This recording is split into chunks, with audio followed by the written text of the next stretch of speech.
العالمين والصلاة والسلام على سيد الأنبياء والمرسلين أما بعد فأعوذ بالله من الشيطان الرجيم بسم الله الرحمن الرحيم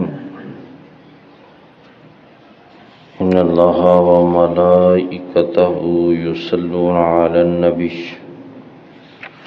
يا أيها الذين آمنوا صلوا عليه وسلموا تسليما اللهم صل على سيدنا ومولانا محمد وعلى آل سيدنا ومولانا محمد وبارك وسلم وصل عليه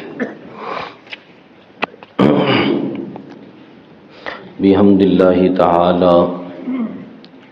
آج درس شمائل رسول صلی اللہ علیہ وآلہ وسلم کی 10ویں نشست ہے، اور آج آپ کے سامنے محبوب پاک صلی اللہ علیہ وآلہ وسلم کے آواز کا حسن بیان کیا جائے گا۔ یہ بات ذہن نشین رکھیں، کلام فصیح ہو، کلمات واضح ہوں، مگر آواز کرخت ہو تو الفاظ کی فصاحت و وضاحت بھی بے اثر ہو جاتی ہے۔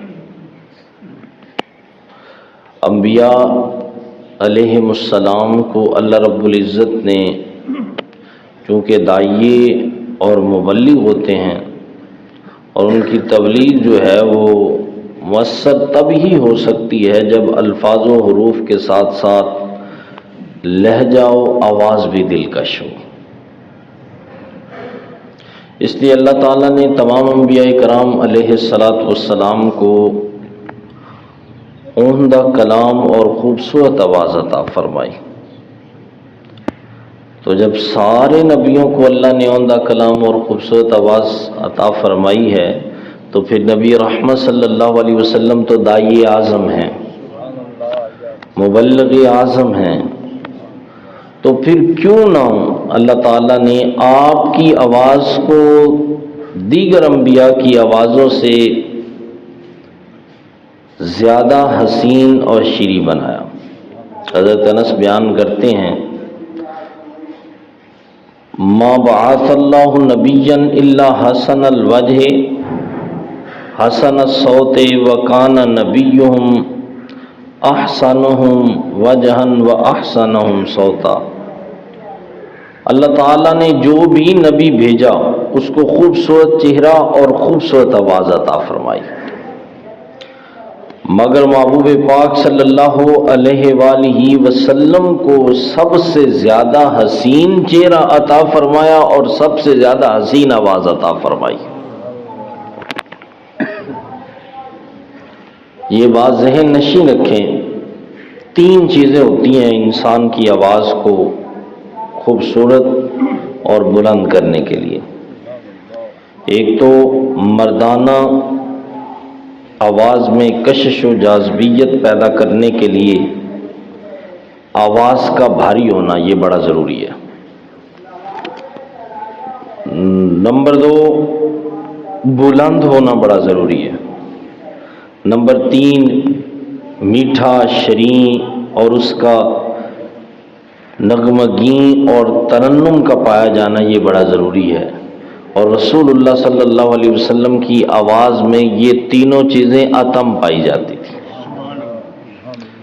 سیدہ ام معبد آپ فرماتی ہیں جب محبوب پاک ان کے گھر میں گئے تھے تو انہوں نے آواز کا بھی نقشہ کھینچا، فی صوتہ سحل، آپ کی آواز میں بھارا پن تھا۔ اللہ اکبر۔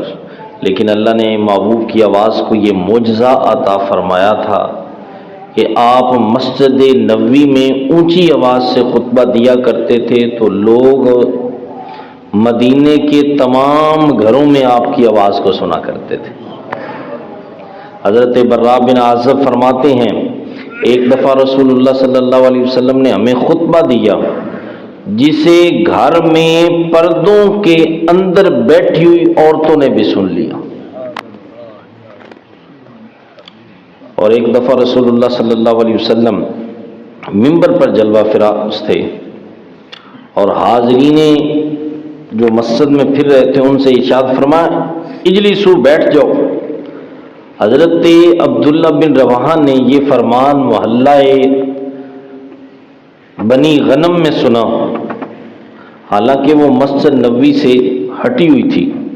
اور لطف کی بات یہ ہے کہ جب حضرت عبداللہ بن رواحہ نے یہ جملے سنے کہ محبوب فرما رہے ہیں بیٹھ جاؤ، تو حضرت عبداللہ بن رواحہ نے یہ فرمان سن کر وہیں بیٹھ گئے. وہ کھڑے تھے وہیں بیٹھ گئے.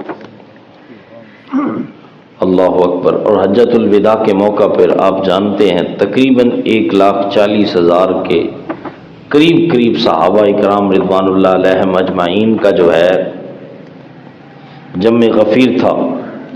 اور پھر منام میں حضرت عبد الرحمن بن معاذ رضی اللہ تعالیٰ عنہ فرماتے ہیں دور دور تک صحابہ کے خیمے لگے ہوئے تھے.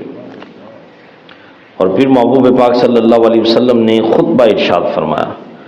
فرماتے ہیں کہ محبوب کی آواز اتنی بلند تھی کہ ہر خیمے تک پہنچ گئی، ہر خیمے تک پہنچ گئی. اب تصور کریں 1.5 لاکھ کے قریب جو ہیں وہ خیمے ہوں اور پھر وہ لگائے جائیں تو کتنا سفر بن جائے گا.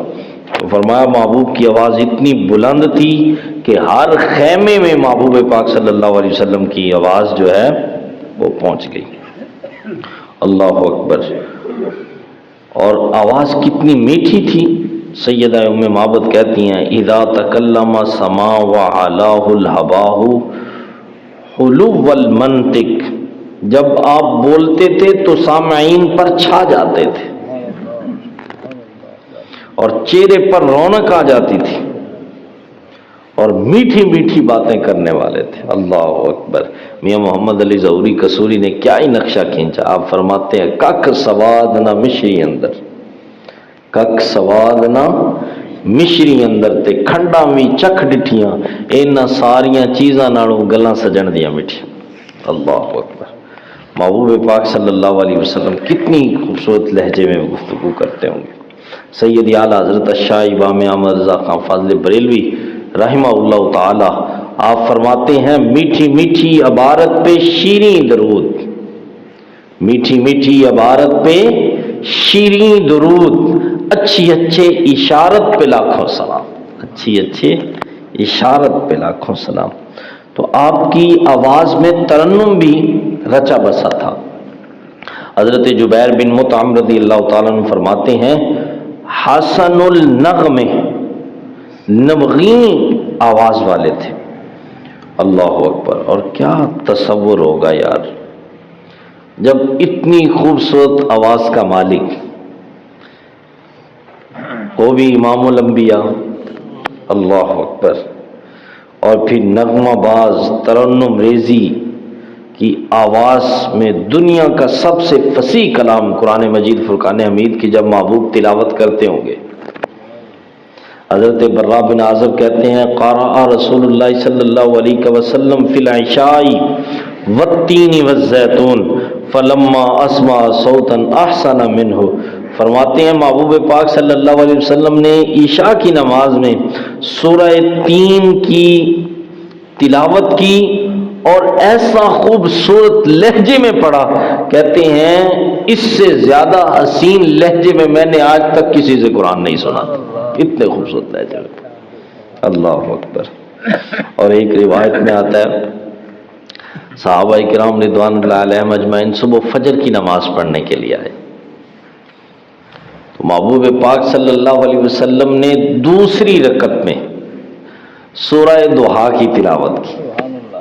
اللہ اکبر. کہتے ہیں محبوب نے پھر جب پڑھا تو پڑھنے کی تو حد ہی تھی، لیکن محبوب جب پڑھ رہے تھے تو اس کا ایک لطف اور ہی تھا. جب محبوب نے کہا ہوگا والضحیٰ واللیل اذا سجی، کیا لطف آیا ہوگا اور کیا طبیعت کے اندر چاشنی آئی ہوگی. اور یہ کوئی میرا اور آپ کا دل تھوڑی ہے، یہ صحابہ پیچھے نماز پڑھ رہے تھے اللہ اکبر، اور پھر فصیح اور بلیغ قرآن کو سمجھنے والے تھے، تو جب محبوب نے خود اپنی زلف واللیل کا تذکرہ کیا ہوگا اور جب زبان سے لفظ والضحیٰ نکلا ہوگا تو پھر صحابہ پہ کیا گزری ہوگی، اللہ اکبر۔ تو رسول اللہ صلی اللہ علیہ وسلم، صحابہ کہتے ہیں جب محبوب پاک صلی اللہ علیہ وسلم گفتگو فرماتے تو جانے دو عالم صلی اللہ علیہ وسلم کی گفتگو کا یہ بھی ایک کمال تھا، محبوب منظر کشی کمال کیا کرتے ہیں۔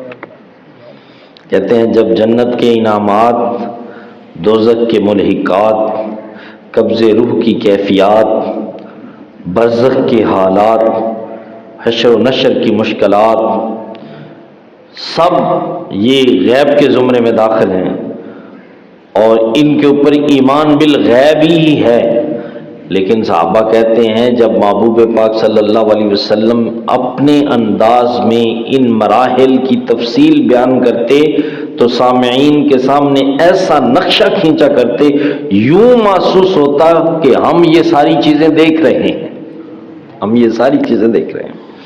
حضرت حنظلہ رضی اللہ تعالی عنہ نے ایک موقع پر اس کیفیت کو یوں بیان کیا، نکون عندنا رسول اللہ صلی اللہ علیہ وسلم یذکرنا بالجنت والنہار کأن رأی عینہ، جب ہم رسول اللہ صلی اللہ علیہ وسلم کے پاس بیٹھے ہوتے اور آپ جنت اور دوزخ کے بارے میں بتا رہے ہوتے تو ہمیں یوں محسوس ہوتا کہ جیسے وہ سارا منظر ہم اپنی آنکھوں سے دیکھ رہے ہیں، اللہ اکبر، کأن رأی عین، یعنی محبوب یوں بیان کرتے، یوں نقشہ کھینچتے کہ یوں محسوس ہوتا کہ جیسے ہم اپنی آنکھوں سے دیکھ رہے ہیں۔ تو یہ تو پھر خطابت کا فن کمال ہے نا، کہ کسی چیز کو یوں بیان کیا جائے۔ ہمارے ہاں آج یہ چیز پائی جاتی ہے، کچھ خطیب احادیث کو اس طرح خوبصورت انداز میں بیان کرتے ہیں، یوں محسوس ہوتا ہے کہ جیسے جب یہ حدیث سنائی گئی تھی تو وہ پاس ہی کھڑے تھے۔ تو یہ تو عام خطیب کی بات ہے، اللہ اکبر۔ تو جو خطیب اعظم ہو، جو خطیب عظیم ہو، جو عرب میں پیدا ہوا ہو، پھر عرب کی زبان کے اندر فصاحت و بلاغت کے ساتھ قرآن نازل ہوا ہو، اور پھر جسے اللہ نے تمام خوبیوں میں کمال عطا فرمایا ہو، جب وہ نبی امام الانبیاء خطابت کرتے ہوں گے تو کیا صورتحال بن جاتی ہوگی، کیا انداز پیدا ہوتا ہوگا، کیا لطف پیدا ہوتا ہوگا۔ اچھا، ایک تو خطابت کا کمال، اوپر سے آواز کا جادو، سبحان اللہ۔ ایسے تو نہیں آیا قرآن میں کہ جب محبوب قرآن پڑھا کرتے تھے تو جن بھی محبوب کی تلاوت کو سماعت فرمایا کرتے تھے۔ تو اللہ رب العزت کی بارگاہ میں دعا ہے کہ اللہ نے جو اپنے محبوب کو آواز، اس نے صوت عطا فرمایا، اللہ ہم سب کو بھی اس سے حصہ نصیب فرمائے، ہماری اولادوں کو بھی اس سے حصہ نصیب فرمائے۔ وآخر دعوانا ان الحمد للہ رب العالمین۔